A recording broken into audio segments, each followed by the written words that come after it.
So I recently played the popular mobile RPG Ceres from Neo Entertainment.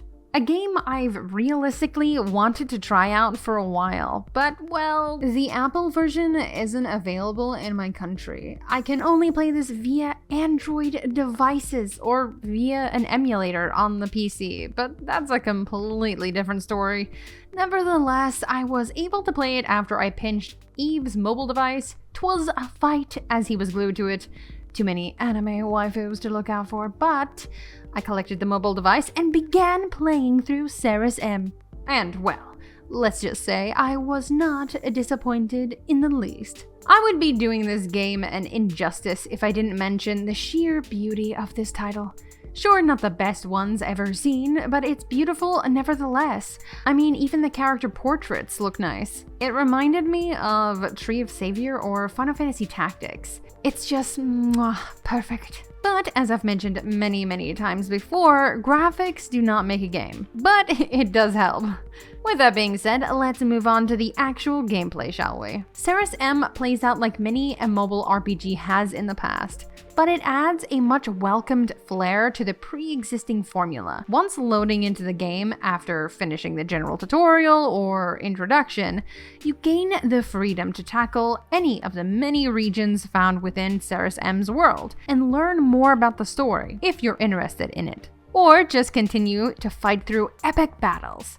And yeah, the battles are actually pretty amazing, but we'll get to that in a moment. Once finishing all of the available missions, you can unlock the continents Tilion and Carib. Of course, this will take you a really long time. As with most mobile RPG games, you're locked behind a long grind, be it a stamina system for some or gem costs, currency, pay-to-win walls, whatever it is, there's always something that slows down progression. Ceres is apparently no different. After looking through some players' comments, they've stated that you can run out of currency very easy within this game. Of course, they're a much higher level than I, so I cannot personally vouch for its validity. That being said, you might want to keep that in mind if you do decide to get into Ceres. Although, whilst I personally progressed, I have yet to come into any sort of issue. The only thing I struggle with is progressing, as this game is not forgiving. I should probably upgrade my units, but nah. Come, challenge! I will overcome thee with skill. And a lot of replay spamming. A lot of it.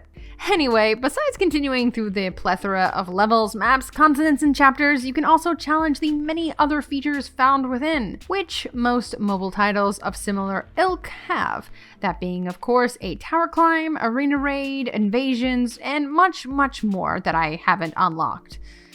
It's going to take me some time. All of these challenges reward you with a plethora of important items, so it's always good to play through them. But besides that, it's also fun to play through all of those maps and levels, which of course is the first and main reason to do them. This leads me to the combat within Ceres, which is, as mentioned, really quite smooth and beautiful. First things first, the combat is automated. However, there's a strategic element to this combat system, as you can move your character around the field and make them use their skills. Of course, you can auto this as well, however, they'll use their skills at random, which can lead to failure depending on what you're fighting against. So it really is down to personal preference how you want to tackle the battles. Something else to mention is that you can set up your character's formations, which have varied gameplay effects, adding a new layer of depth to the combat. Not only that, but the formations themselves can be enhanced. There are so many features to fiddle with.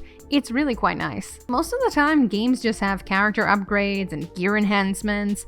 Ceres takes it much further. Now, with all of these features and strategic elements, you'd hope that there'd be enough characters to fill one's team with beautiful waifus, and the answer is, my dear friends, yes, it is. However, it's just very difficult to get them. The gacha system is what stands between you and the characters you desire. Yes, the arch nemesis of all games via the mobile device, the gacha system. And that being said, there are a lot of characters to collect, all with very varied skills and animations. Let's just hope you're lucky when rolling. I wasn't, but that's the case for most of these games. I should just rename myself to Bennett from Genshin Impact at this point. Anywho, to summarize my experience playing through Ceres M, I have to say it was actually quite nice, besides the game being challenging, which again is a positive in my opinion. I really enjoyed my experience. The levels are beautiful and detailed, the characters are fun to use, the skills and animations are nice to look at, the automated combat is really vast, which makes the combat feel very cinematic. The strategic element was also very nice to play through, however, it isn't always necessary to use as some levels are easy, so you can literally leave them to do their own thing and come back with it all being finished. All in all, my major issue with the game was that it wasn't available for my personal phone. But besides that, I haven't encountered anything I personally disliked. I can see why there's a lot of people playing, but this is of course just my opinion. Your opinion may differ. Nevertheless, I liked it. Someday soon, I'm gonna make it.